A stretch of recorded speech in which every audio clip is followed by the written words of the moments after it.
Welcome to our channel. Today we how to scale your passive income with Patreon. Easy tutorial step by step clearly. Start by creating a Patreon account. Visit the Patreon website and click on the sign up button.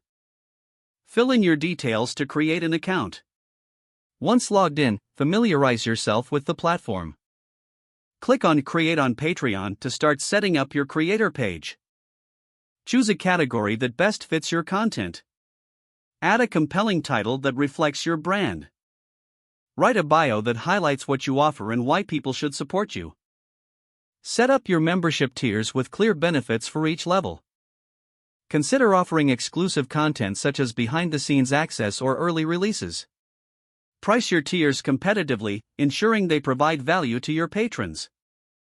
Upload eye-catching visuals for your profile and tiers to attract more patrons. Create a welcome message for new patrons to make them feel valued. Promote your Patreon on your existing social media channels. Encourage your audience to check out your Patreon for exclusive content. Consider hosting live streams or Q&A sessions for patrons to build engagement. Stay consistent with your updates and content delivery to retain patrons. Evaluate feedback from your patrons and adjust your offerings accordingly. Analyze your earnings periodically and set goals to scale your income.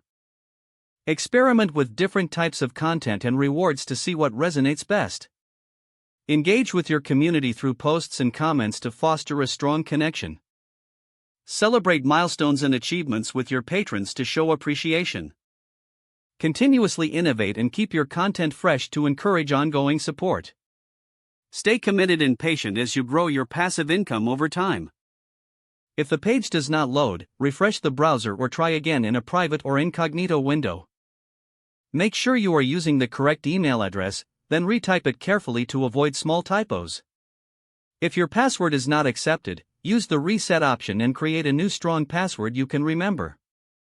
Check your spam folder for verification or security emails, then complete any requested confirmation steps. Don't forget to like this video and subscribe to our channel for more step-by-step tech guides.